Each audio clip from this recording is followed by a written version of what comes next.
ॐ कृष्णाय वासुदेवाय हरे परमात्मने प्रातः क्लेशनाशाय गोविंदाय नमो नमः। बोलिए श्री शनिदेव महाराज की जय, हनुमान जी महाराज की जय। ओम नमः शिवाय। प्रिय भक्तगणों, आज आप श्रवण करेंगे न्याय के देवता शनिदेव तथा हनुमान जी की बड़ी ही दुर्लभ कथा। पुराणों के अनुसार शनिदेव का एक नाम कृष्ण भी है। ये नाम स्वयं श्री कृष्ण भगवान ने शनिदेव को दिया था। आज के दिन जो भी मनुष्य इस व्रत को करता है या कथा का श्रवण करता है तो उन भक्तों पर शनिदेव के साथ साथ हनुमान जी की कृपा भी प्राप्त होती है, क्योंकि शनि दोष से परेशान मनुष्य इस दिन हनुमान जी की कथा को सुनने तथा भजन कीर्तन करने से उनकी सभी प्रकार के ग्रह बाधा 7.5 ढया समाप्त हो जाती है और साथ ही शनिदेव की कृपा से भक्तों को रोगों से मुक्ति मिलती है, धन पुत्र व्यापार में तरक्की होती है, बुरा समय समाप्त हो जाता है। ऐसा हमारे पुराणों में वर्णित है। तो प्रिय भक्तों, इससे पहले कि हम कथा को शुरू करें, आप कमेंट में इन प्रश्न का उत्तर जरूर दीजिएगा कि शनिदेव को रावण के कैद से किन देवता ने मुक्त कराया था। तो हे शनिदेव, हे बजरंगबली, जो भी भक्तगण इस कथा को सुन रहे हैं, सुना रहे हैं तथा हुंकारा भर रहे हैं, उनको सुख शांति समृद्धि देना। हे प्रभु, अपने भक्तों का कल्याण करना। तो प्रिय भक्तों, आइए श्रवण करते हैं दुख दारिद्र को दूर करने वाली शनिदेव की कथा। किसी गांव में एक बहुत ही विद्वान ब्राह्मण रहा करता था। एक दिन रात्रि में उसने सपने में देखा कि एक नीला वस्त्र पहने हुए बहुत ही दिव्य पुरुष उसे कह रहा है कि हे ब्राह्मण देवता, मैं तुझे लगूंगा। अब देखिए, यह सपना उस ब्राह्मण को रोज दिखाई देता। इससे वह परेशान हो गया और दुबला पतला होने लगा। उसका स्वास्थ्य बहुत ही गिरने लगा। एक दिन उसकी पत्नी ने कहा, देखिए जी, मैं आपको कितना अच्छे से खिलाती पिलाती हूँ, मेवा मिश्री खिलाती हूँ, दूध मलाई खिलाती हूँ, अच्छा भोजन आहार पकाकर खिलाती हूँ, फिर भी आप इतने दुबले पतले क्यों होते जा रहे हैं? इसका क्या कारण है? प्रिय भक्तों, उस ब्राह्मण ने अपनी पत्नी से अपना सारा हाल बताया कि मेरे सपने में एक नीले कपड़े पहने हुए बहुत ही दिव्य पुरुष आते हैं। वे मुझे कहते हैं कि हे ब्राह्मण, मैं तुम्हें लगूंगा। अब यही सोचकर मुझे भूख प्यास नहीं लगती, मैं दुबला हो जा रहा हूँ। तब ब्राह्मणी ने कहा, हे पतिदेव, मुझे लगता है कि आपको शनि भगवान दर्शन देते हैं। आपके ऊपर शनि की दशा शुरू होने वाली है, इसीलिए आपको वे सचेत करते हैं। अवश्य ही वे शनि महाराज हैं। अब की बार जब दिखेंगे तो आप उनसे कहिएगा कि आप मुझे सिर्फ 1.25 पहर ही लगिए। प्रिय भक्तगणों, उसी दिन जब रात्रि होती है तो ब्राह्मण फिर से सोता है और उसके सपने में शनि भगवान दर्शन देते हैं और कहते हैं, हे ब्राह्मण, आज मैं तुम्हें लगूंगा। तब ब्राह्मण ने कहा, हे भगवान, यदि आप लगना ही चाहते हैं तो लग जाइए, लेकिन ये बताइए भगवान, आप कितने दिनों के लिए लगोगे? तब शनिदेव ने कहा, हे ब्राह्मण, तुम्हारे ऊपर 7.5 शुरू होने वाली है, मैं तुम पर 7.5 साल के लिए लगूंगा। तब ब्राह्मण ने कहा, क्षमा करो भगवान, इतना भारी तो मुझसे झेला नहीं जाएगा, 7.5 साल बहुत है भगवान। तब शनिदेव बोले, अच्छा, 5 वर्ष के लिए लगूंगा। तब ब्राह्मण ने कहा, शनि महाराज, ये भी मेरे लिए ज्यादा है। शनि भगवान बोले, तो ठीक है, 2.5 साल का लग जाऊं। ब्राह्मण ने फिर मना कर दिया। तब शनिदेव कहने लगे, 1.25 पहर का लगूंगा तो ठीक रहेगा। प्रिय भक्तों, उसे 1.25 पहर की शनि की दशा लग गई। ब्राह्मण ने नींद से उठते ही अपनी पत्नी से कहा, देखो, मेरे 1.25 पहर की शनि की दशा लगी है, सो मैं जंगल जाकर समय बिताऊंगा। तुम मेरे खाने पीने का सारा सामान बांध दो और मेरे पीछे किसी से लड़ना मत, घर में बैठी रहना, बच्चों को भी कहीं मत जाने देना और इस 1.25 पहर में किसी को गाली भी मत सुनाना। ऐसा कहकर ब्राह्मण अपने घर से जंगल की ओर चल दिया। जंगल में ब्राह्मण एक पीपल के पेड़ के नीचे बैठ गया और हनुमान जी का पाठ करने लगा। 1 पहर बीत गया तो ब्राह्मण ने सोचा बाकी का समय तो रास्ते में ही बीत जाएगा। सो वह वहां से चल दिया और रास्ते में चलते हुए उसे एक सब्जी मंडी दिखाई दी। उसने सब्जी मंडी में से एक बड़ा सा कद्दू खरीद लिया। कद्दू खरीद के अपने चादर में लपेट करके वहां से चल देता है। तभी रास्ते में शनि महाराज एक साधु का भेष बदलकर उसके पास आते हैं और कहते हैं, तुम्हारे चादर में क्या है? ब्राह्मण ने कहा, हे साधु महाराज, मेरे इस चादर में तो कद्दू है। साधु ने कहा, अच्छा कद्दू है तो दिखाओ। जब ब्राह्मण ने अपना चादर दिखाया तो आश्चर्य, उसमें तो उस राज्य के राजा के बेटे का कटा हुआ सर था। यह देखते ही साधु महाराज, जो कि शनिदेव थे, उस ब्राह्मण को लेकर राज दरबार में पहुंच गए और राजा से कहने लगे, महाराज ये देखिए, ये दुष्ट दुराचारी आपके पुत्र का हत्या करके उसके सर को काट के अपने चादर में लेकर घूम रहा था, इसे आप दंड दीजिए। प्रिय भक्तों, राजा ने जब सुना कि उस ब्राह्मण ने उसके पुत्र को मार दिया है, राजकुमार की हत्या कर दी है, तब राजा बहुत ही क्रोधित हुआ। उसने कहा, मुझे मत दिखाओ, मुझे यह सब कुछ देखा नहीं जाएगा। हे सैनिकों, तुम इसे तुरंत ले जाओ और इसे सूली पर चढ़ा दो। प्रिय भक्तों, जब नगर में यह समाचार मिली कि राजा के पुत्र का सर कट चुका है, एक ब्राह्मण ने उसकी हत्या कर दी है, तो नगर में हाहाकार मच गया और उस ब्राह्मण को सैनिक सूली पर चढ़ाने के लिए ले गए। जब फांसी पर चढ़ाने ही वाले थे, तब जैसा कि नियम होता है, मरने वाले से उसके अंतिम इच्छा को पूछा जाता है, तो सैनिकों ने भी ब्राह्मण के अंतिम इच्छा को पूछा। सैनिकों ने कहा, हे ब्राह्मण, बताओ तुम्हारी अंतिम इच्छा क्या है? प्रिय भक्तगणों, ब्राह्मण ने सोचा कि यदि किसी प्रकार कुछ समय तक के लिए फांसी रुक जाए तो शनि की दशा का 1.25 पहर पूरा हो जाएगा। यह सोचकर उसने कहा, भाई, मैं बचपन से नित्य बालाजी की कथा कहता सुनता आया हूँ, आज मरने से पहले अंतिम बार कथा कह लेने दो। अब क्या था, फांसी देने वाले सैनिकों ने उसकी आखिरी इच्छा पूर्ण होने तक फांसी रोक दी। कहानी कहते कहते 1.25 पहर पूरा हो गया। शनि की दशा खत्म हो गई। अब इधर देखिए, राजा का जो पुत्र था राजकुमार, वह जंगल से शिकार खेलकर वापस राजमहल में आ गया। राजमहल में राजकुमार को देखते ही राजा बड़ा ही प्रसन्न हुआ, लेकिन मन ही मन उसे डर भी लगा। यदि उस निर्दोष ब्राह्मण को फांसी चढ़ा दिया गया होगा तो ब्राह्मण हत्या का दोष लग जाएगा। अब क्या था, राजा ने 2 घुड़सवार को जल्दी से फांसी घर की तरफ दौड़ाया और ब्राह्मण को आदर सहित दरबार में आने का हुक्म दिया। ब्राह्मण राज दरबार में उपस्थित हुआ तो राजा ने क्षमा याचना मांगते हुए कहा कि आपके बगल में जो चादर है उसे खोलकर दिखाओ। राजा के आज्ञा के अनुसार ब्राह्मण ने चादर खोली तो उसमें कद्दू था। राजा ने ब्राह्मण को बहुत सा धन दिया और पूछा, हे ब्राह्मण देवता, मुझे यह समझ में नहीं आया, इस सब के पीछे क्या रहस्य है? ये सब क्यों हुआ? आखिर ये सब था क्या? तब ब्राह्मण ने कहा, हे महाराज, मुझे 1.25 पहर की शनि की दशा लगी थी, इसीलिए यह सब कुछ हुआ। राजा ने कहा, हे ब्राह्मण देव, शनि की दशा किस प्रकार टलती है? ब्राह्मण ने कहा, हे राजन, यदि राजा या सेठ को यह दशा लगती है तो काला हाथी या काला घोड़ा दान करना चाहिए। गरीब को शनि की दशा लगती है तो पीपल की पूजा करें और बोले, साचा शनिचर कहिए, जाके पांव सदा ही पड़िए। शनि की कहानी सुने, तिल, तेल और काला उड़द आदि का दान दें। काले कुत्ते को तेल चुपड़ी रोटी खिलाएं तो शनि की दशा उतर जाएगी। अब देखिए, राजा ने उस ब्राह्मण को कद्दू वापस कर दिया। अब घर आकर ब्राह्मण ने कद्दू अपनी पत्नी को दिया। जब उसकी पत्नी ने सब्जी बनाने के लिए उस कद्दू को काटा तो उसके बीजों की जगह हीरे मोती निकलने लगे।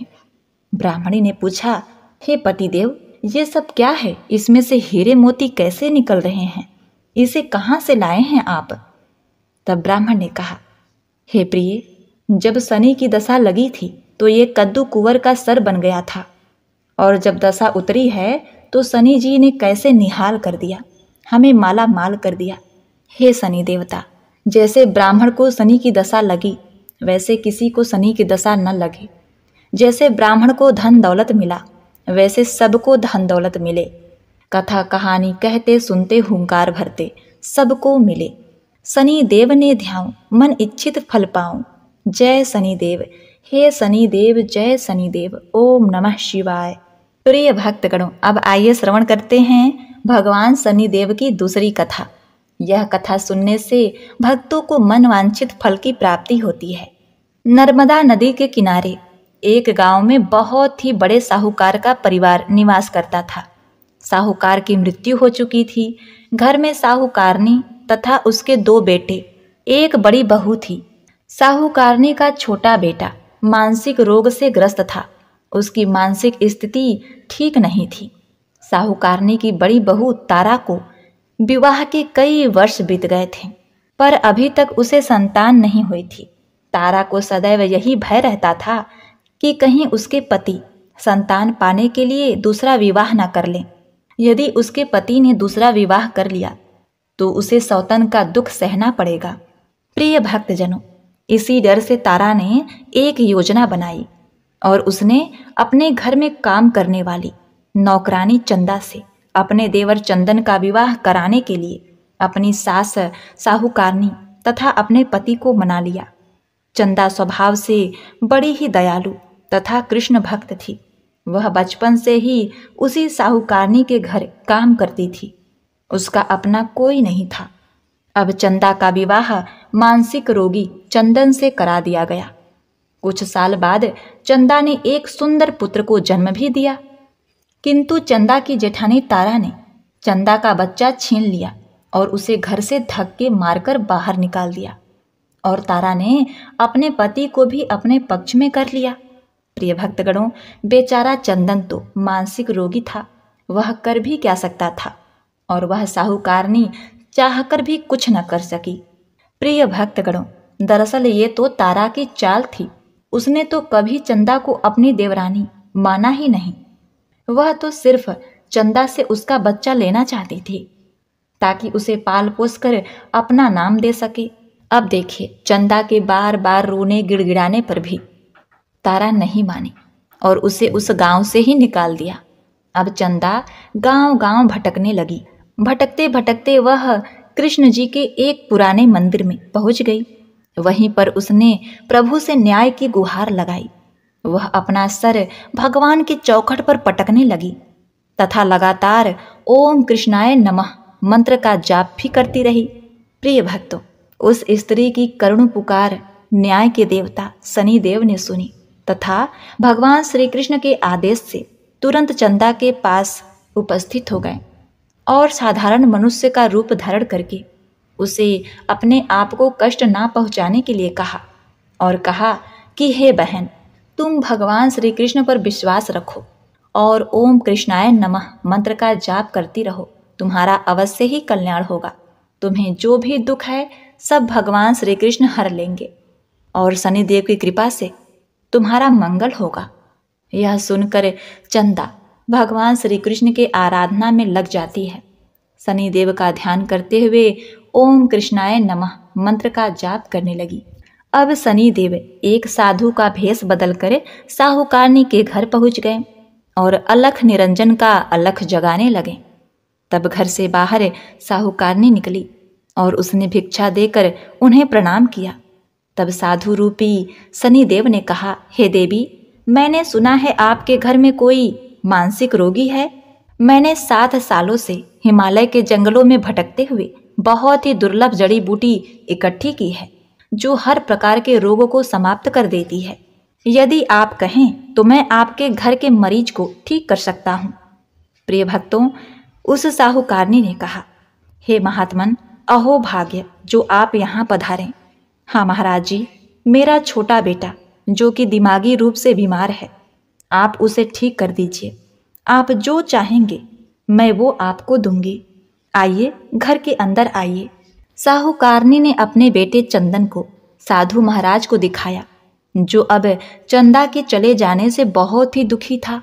साधु महाराज ने अपने कमंडल से जल निकालकर उसे अभिमंत्रित करके चंदन को पीने के लिए दिया उस जल को पीते ही चंदन बिल्कुल ठीक हो गया और साधु महाराज ने तारा को भी बहुत समझाया कि वह चंदा का बच्चा उसे वापस कर दे और अपनी गलती को स्वीकार कर ले, किंतु नहीं मानी।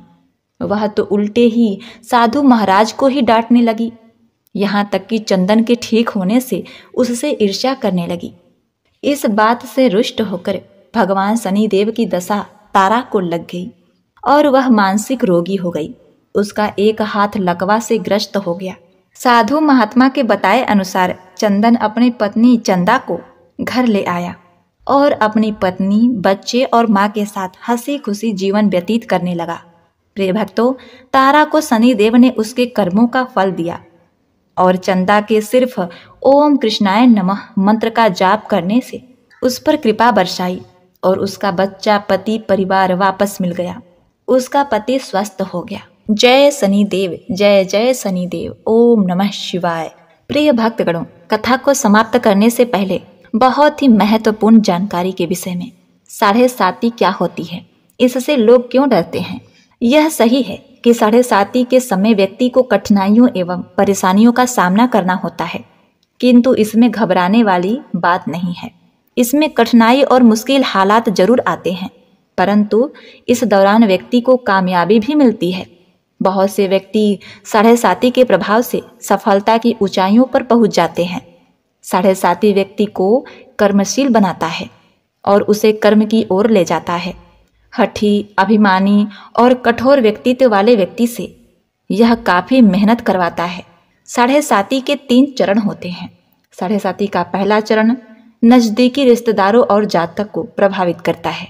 7.5 का दूसरा चरण व्यापार और गृहस्थी को प्रभावित करता है। 7.5 का तीसरा चरण बच्चों, परिवार और स्वास्थ्य को प्रभावित करता है।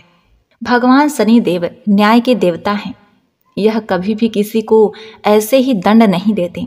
यदि दंड देते हैं तो उसे उसके साथ बहुत ही बड़ी शिक्षा भी देते हैं।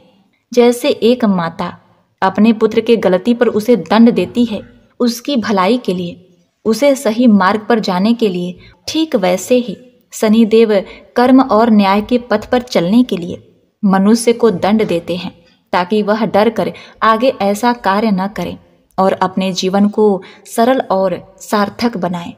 भगवान शनिदेव तो न्याय की मूर्ति हैं।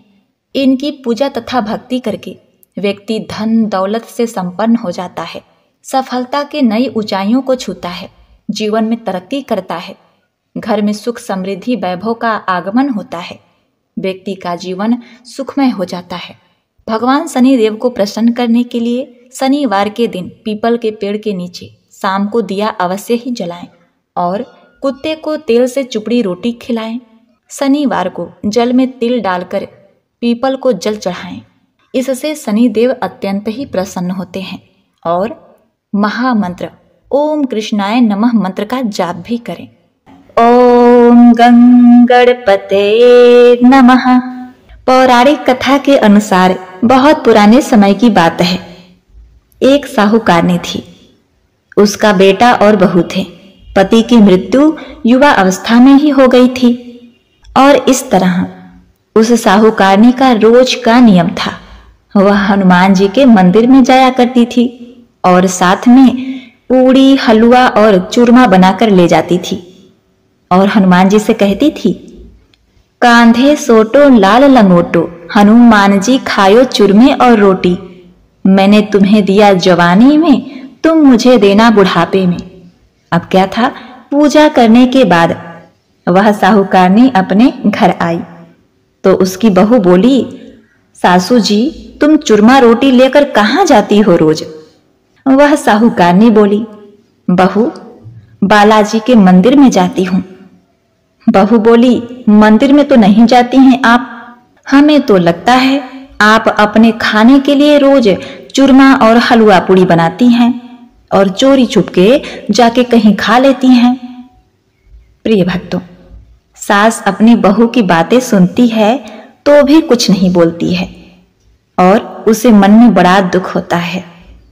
उसे यह दुख होता है कि वह भगवान की भक्ति करती है और उसकी बहू उसे चटोरी कह रही है। अब क्या था, दुख के मारे वह जाकर अपने कमरे में सो जाती है। सोते सोते 5 दिन हो गए। हनुमान जी सपने में आए और बोले, हे साहूकारनी, तूने तो जवानी में दिया है, मैं तुझे बुढ़ापे में देता हूं। साहूकारनी बोली, हे हनुमान जी, आज तो आप मुझे खाने के लिए दे देंगे, लेकिन रोज कौन देगा? हनुमान जी बोले, हे साहूकारनी, मैं तुम्हें रोज दूंगा, अब क्या था। हनुमान जी की महिमा देखिए। उन्होंने साहूकारनी को खाने के लिए चूरमा, रोटी, हलवा, पूड़ी दिया। साहूकारनी चुपचाप चूरमा रोटी खा लेती है। इसी प्रकार 5-6 दिन बीतते हैं और धीरे धीरे बहू के घर में से अचानक अनाज इत्यादि खत्म होने लगते हैं। उसके पास कुछ नहीं रहा, सब चीज में घाटा पड़ गया। बहू ने सोचा, सास को 7 दिन हो गए हैं, मैंने तो उन्हें खाने को कुछ दिया भी नहीं, देखूं तो कैसी हैं। अब देखिए, बहू अपने सास के कमरे में जाकर देखती है तो उसने क्या देखा कि उसकी सास तो अच्छी भली मोटी ताजी है। बहू बोली, सासू जी, मैंने तुम्हें खाने को भी नहीं दिया और तुम क्या खाती हो, इतनी स्वस्थ और मोटी ताजी हो।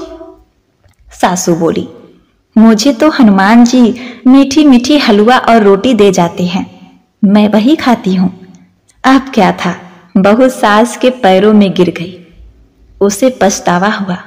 वो बोली, हे सासू माँ, हम तो तुम्हारे भाग का खाते हैं, हमारे घर में तो कुछ भी नहीं रहा। मैंने आपको खाना नहीं दिया, मैंने आपके भक्ति को झूठा समझा, आपको चटोरी समझा, इसीलिए भगवान ने मुझे दंड दिया। 7 दिन के अंदर ही हमारे घर से अनाज, धन इत्यादि समाप्त हो गया। हे सासू माँ, अब आप ही सब कुछ संभालो। मुझे आपके भक्ति पर विश्वास हो गया। आपने हनुमान जी को भोग लगाया जवानी में और हनुमान जी ने आपको वही भोग बुढ़ापे में लौटाया। आपका पेट भरा। हनुमान जी की महिमा अपार है, कोटि कोटि प्रणाम है। प्रिय भक्तों, अब क्या था, उस सास ने खुशी खुशी घर की सारी जिम्मेवारी संभाल ली। सास यानी कि वह साहूकारनी हनुमान जी को रोज चूरमा, रोटी, हलवा, पूड़ी खिलाया करती थी, हलवा पूड़ी चढ़ाया करती थी। फिर घर में बहुत बरकत हुई और खूब धन धान आने लगा।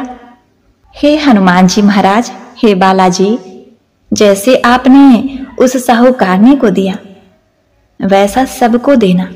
सबके घर में अन्न धन के भंडार भरे, सबका मंगल करना। इस कथा कहानी को कहने वाले, सुनने वाले तथा हुंकारा भरने वाले सभी को देना। बजरंग बली हनुमान की जय। ओम नमः शिवाय।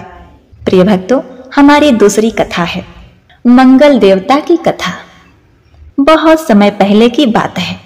किसी गांव में एक बुढ़िया रहती थी। वह मंगल देव को अपना इष्ट मानती थी। मंगलवार के दिन वह ना तो घर लिपती थी और ना ही धरती खोदा करती थी। हर मंगलवार को वह मंगल देव का व्रत रखती थी। उसका एक पुत्र था जो मंगलवार के दिन ही पैदा हुआ था, इसीलिए उसे मंगलिया कहकर पुकारा करती थी। बुढ़िया की श्रद्धा देखकर स्वयं मंगल देव ने उसकी परीक्षा लेने की ठानी और साधु का भेष बनाकर उसके घर मंगलवार के दिन पहुंच गए। अब क्या था, वह बुढ़िया से बोले, हे बुढ़िया माई, मैं भिक्षा मांगकर लाया हूं, अतः मुझे भूख लगी है, मुझे भोजन बनाना है। तू थोड़ी सी धरती लीप दे तो मैं भोजन बना लूं। बुढ़िया माई ने कहा, महाराज, मैं मंगलवार की व्रती हूं, मैं आज के दिन धरती नहीं लिपती, मैं जल का छिड़काव करके देती हूं, आप उस पर भोजन बना लें। उसकी बात सुनकर साधु ने हट पकड़ ली कि नहीं, मैं तो लीपी हुई धरती पर ही भोजन बनाता हूं। बुढ़िया ने भी रट पकड़ ली कि आज तो धरती ना लिप सकूंगी, इसके अलावा आप जो भी करने को कहेंगे मैं करूंगी। उसकी बात सुनकर साधु ने वचन लिया कि धरती लीपने के अलावा जो कहूं करना पड़ेगा। अब क्या था, बुढ़िया ने 3 बार वचन दे दिया, वचन है, वचन है, वचन है। अब साधु ने कहा कि अपने बेटे को बुला दे, मैं उसकी पीठ पर अंगीठी जलाकर खाना बनाऊंगा। साधु की बात सुनकर बुढ़िया के तो होश उड़ गए, पर वह मंगलदेव को साक्षी मानकर वचन दे चुकी थी। उसने मंगलदेव का स्मरण कर अपने बेटे को बुलाकर साधु के पास भेज दिया। साधु ने कहा, माँ, तू ही अपने बेटे को लिटा और अंगीठी सुनगा ले। बुढ़िया ने मंगलदेव का स्मरण करते हुए बेटे को औंधे मुंह लिटाकर उसके पीठ पर अंगीठी जला दी और साधु महाराज का खाना बन गया। तब उन्होंने बुढ़िया को आवाज दी और कहा कि अपने बेटे को बुला ले, वह भी भोग ले ले। बुढ़िया ने हैरान होकर कहा, महाराज, अभी तो आपने उसके पीठ पर खाना बनाया है, अब वह कहां से आएगा? उसके तो प्राण छूट गए होंगे। आप कृपया भोजन ग्रहण करें और यहां से जाना हो तो जाएं, मुझे और दुखी ना करें। साधु ने हट पकड़ ली कि अपने बेटे को आवाज तो दे। साधु की बात सुनकर बुढ़िया ने जैसे ही कहा, मंगलिया, अरे ओ मंगलिया, उसका बेटा दौड़ता हुआ आ गया। बेटे को देखकर बुढ़िया चकित रह गई। तब साधु महाराज ने कहा, मां, तेरा व्रत सफल हो गया। तेरी अपने इष्ट देव में अटल श्रद्धा है, इसलिए आज के बाद वे हर तरह से तेरी रक्षा करेंगे, तुझे कभी भी कोई कष्ट नहीं होगा। ऐसा कहकर मंगल देवता अपने असली स्वरूप में आ गए और बुढ़िया माई को दर्शन देकर उन्हें कृतार्थ किया। अब मंगल देवता के आशीर्वाद से बुढ़िया माई के बेटे का विवाह हो गया। सुंदर, रूपवती, संस्कारी, सभी गुणों से संपन्न बहू लक्ष्मी रूपा बहू उनके घर में आ गई और मंगलिया की भी नौकरी राजा के राज दरबार में लग गई। बुढ़िया माई का घर धन्य धान से भर गया और बुढ़िया माई सोने के पलना में नाती पोते खिलाने लगी और अपने इष्ट देव का भजन कीर्तन करते हुए अंत में बैकुंठ धाम को गई। एक बार प्रेम से बोलिए, जय हो मंगल देवता। हे मंगल देवता, जैसे आपने बुढ़िया माई का कल्याण किया, वैसे ही अपने उन सभी भक्तों पर करना जो आपके इस कथा को बड़े श्रद्धा से सुन रहे हैं। जय बजरंग बली। ओम नमः शिवाय। प्रिय भक्तों, हमारी तीसरी कथा है हनुमान जी महाराज की कथा, मंगलवार व्रत की कथा। मंगलवार व्रत कथा के अनुसार ऋषि नगर में केशव दत्त नामक एक ब्राह्मण अपनी पत्नी सावित्री के साथ रहा करता था। केशव दत्त के घर में धन संपत्ति की कोई कमी नहीं थी। नगर में सभी केशव दत्त का सम्मान करते थे, लेकिन केशव दत्त संतान नहीं होने से बहुत चिंतित रहता था। दोनों पति पत्नी प्रति मंगलवार को हनुमान जी की पूजा करते थे। विधिवत मंगलवार का व्रत करते हुए वर्ष बीत गए। ब्राह्मण बहुत निराश हो गया, लेकिन उसने व्रत करना छोड़ा नहीं। कुछ दिनों बाद केशव दत्त हनुमान जी की पूजा करने के लिए जंगल में चला गया। उसकी पत्नी सावित्री घर में रहकर मंगलवार का व्रत करने लगी। दोनों पति पत्नी पुत्र प्राप्ति के लिए मंगलवार का विधि पूर्वक व्रत करने लगे।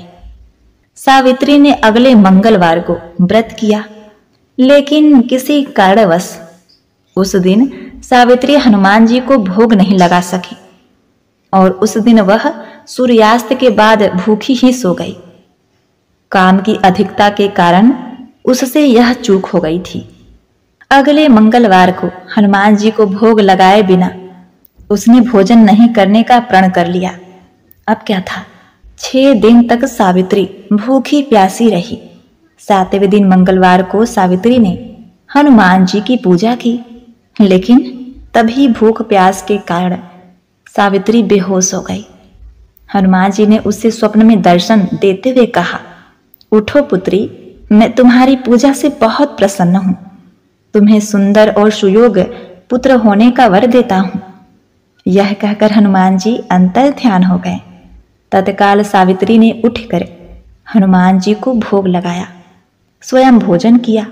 हनुमान जी की अनुकंपा से सावित्री ने एक सुंदर शिशु को जन्म दिया। मंगलवार को जन्म लेने के कारण उस बच्चे का नाम मंगल प्रसाद रखा गया। अब देखिए, कुछ दिनों बाद सावित्री का पति केशव दत्त घर लौट आया। उसने मंगल प्रसाद को देखा तो सावित्री से पूछा, यह सुंदर बच्चा किसका है? सावित्री ने खुश होते हुए कहा कि मुझे हनुमान जी ने दर्शन दिए हैं और पुत्र प्रदान करने की सारी बात, सारी कथा अपने पति से कह सुनाई। लेकिन केशव दत्त को उसकी बातों पर विश्वास नहीं हुआ। उसके मन में पता नहीं कैसे यह कलुषित विचार आ गया कि सावित्री ने उसके साथ विश्वासघात किया है। अपने पापों को छिपाने के लिए सावित्री झूठ बोल रही है। केशव दत्त ने उस बच्चे को मार डालने की योजना बनाई। एक दिन केशव दत्त स्नान करने के लिए कुएं पर गया। मंगल प्रसाद भी उसके साथ था। केशव दत्त ने मौका देखकर मंगल को कुएं में फेंक दिया और घर आकर बहाना बना दिया कि मंगल तो कुएं पर मेरे साथ पहुंचा ही नहीं। केशव दत्त के इतने कहने के ठीक बाद मंगल दौड़ता हुआ घर में आ गया। केशव दत्त मंगल को देखकर बुरी तरह हैरान हो उठा। उसी रात हनुमान जी ने केशव दत्त को स्वप्न में दर्शन देते हुए कहा, हे केशव दत्त, तुम दोनों के मंगलवार के व्रत करने से प्रसन्न होकर पुत्र जन्म का वरदान मैंने दिया था, फिर तुम अपनी पत्नी पर शक क्यों करते हो? उसी समय केशव दत्त ने अपनी पत्नी सावित्री को जगाकर उससे क्षमा मांगते हुए स्वप्न में हनुमान जी के दर्शन की सारी कहानी सुनाई। केशव दत्त ने अपने बेटे को हृदय से लगाकर बहुत प्रेम किया। उस दिन के बाद सभी आनंद पूर्वक रहने लगे। मंगलवार का विधिवत व्रत करने से केशव दत्त के सभी कष्ट दूर हो गए। इस तरह जो स्त्री पुरुष विधिवत मंगलवार का व्रत करके व्रत कथा सुनते हैं, हनुमान जी उनके सभी कष्ट दूर करके घर में धन संपत्ति का भंडार भर देते हैं। शरीर के सभी रिक्त विकार, रोग भी नष्ट हो जाते हैं। जय बजरंग बली हनुमान। ओम नमः शिवाय।